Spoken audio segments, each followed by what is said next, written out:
Hello నమస్తే welcome back to Anitha news. నేను శిరీష.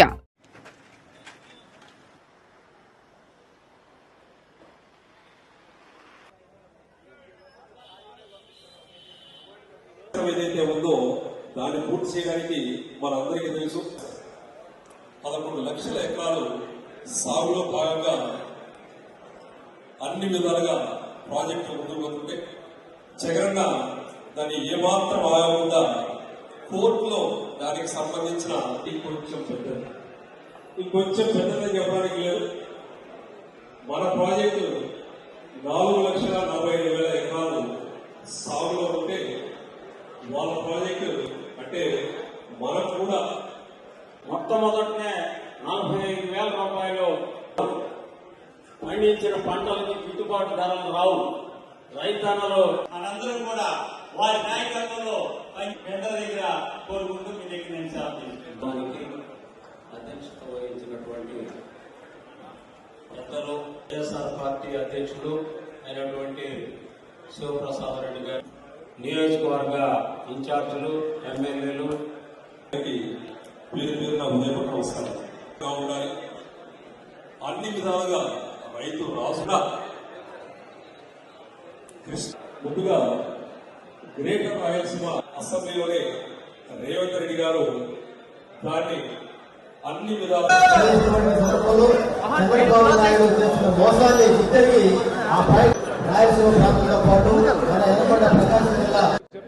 అందరికీ నమస్కారం. ఈ రోజున రైతు వ్యతిరేకి చంద్రబాబు నాయుడు యొక్క పరిపాలనలో రాయలసీమ ప్రాంతానికి నీటి కష్టం వస్తూ ఉంది.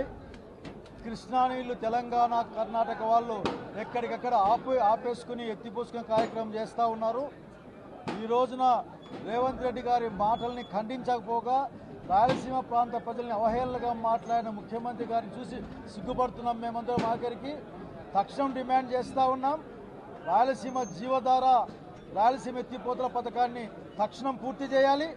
అట్లాగే వెలుగొండ పథకానికి మాటలు కాదు, రిబ్బన్లు కత్తిరించం కాదు. ఆఖరికి ఈ రోజున 3,700 కోట్ల రూపాయలు తక్షణం రిలీజ్ చేసి వెలుగొండ ప్రాజెక్టుని పూర్తి చేసి నీళ్లు ఇవ్వాలని చెప్పి కోరుతా ఉన్నాం. ఈ రోజున ప్రజల కష్టాలను తీర్చడం కోసం జగన్మోహన్ నాయకత్వాన వైఎస్ఆర్ కాంగ్రెస్ పార్టీ సిద్ధంగా ఉంది. ఈ నీటి సమస్యను పరిష్కరించబడేంత వరకు కూడా ప్రజల పక్షాన పోరాడతామని తెలియజేస్తా ఉన్నాం. జై జగన్. కంటెంట్ ఉన్నోడికి కటౌట్ చాలు అనే విధంగా జగనన్న ఫోటో పెట్టుకున్నటువంటి విజయ్ పార్టీ తమిళనాడులో ఏ విధంగా అయితే బ్రహ్మాండమైనటువంటి రిజల్ట్స్ చూపించిందో అది ఒక హెచ్చరికగా కూటమి నేతలకి పరిగణించాలి. కటౌట్ తోటే అంత విజృంభణ జరిగితే, అంత ప్రభంజనం జరిగితే రేపు జగనన్న ప్రజల మధ్యకు వస్తే ఏం జరగబోతుందో ఒక సంకేతాన్ని ఇచ్చారు ప్రజలు. ఈ రాష్ట్రం బాగుండాలన్నా, వెలుగొండ ప్రాజెక్టు కంప్లీట్ కావాలన్నా, రాయలసీమ ఎత్తిపోతల పథకం కంప్లీట్ కావాలన్నా జగనన్న రావాలి. కూటమి కుతంత్రాలని ప్రజలకి తెలియపరచడానికి ఇవాళ ఈ వేదికను ఏర్పాటు చేసుకున్నాం. సిగ్గుపడకపోగా ముఖ్యమంత్రిగా 20 సంవత్సరాలు కంప్లీట్ చేసుకోవడానికి దగ్గరలో ఉన్నా కూడా ఈ రోజుకు వెలుగొండకి ఇది చేసామని చెప్పుకోలేనటువంటి పరిస్థితి చంద్రబాబు నాయుడు గారిది, కూటమి నేతలది. ఈరోజు రాష్ట్రంలో అత్యంత భయంకరమైనటువంటి ఒక దోపిడీ ప్రభుత్వం నడుస్తుందని చెప్పడానికి ఇంతకు మించిన ఉదాహరణ లేదు. 1,400 కోట్లతోటి కంప్లీట్ అయ్యేటటువంటి వెలుగొండ ప్రాజెక్ట్నేమో పక్కన పెట్టేశారు. డ్రైనేజీల కోసం అమరావతిలో మాత్రం 5,000 కోట్ల పైన ఖర్చు పెడుతున్నారు. ఒక్క కుటుంబం, ఒక్క మనిషి నివాసం లేనటువంటి ప్రాంతానికి డ్రైనేజీ వ్యవస్థ కోసం 5,000 కోట్ల. 3 జిల్లాలు, 11 గ్రామాలు, 7,270 కుటుంబాలు, 4,50,000 ఎకరాల సాగు, 16 లక్షల మందికి తాగునీరుకి సంబంధించినటువంటి వెలుగొండ ప్రాజెక్టుపై ఇంత నిర్లక్ష్య ధోరణి.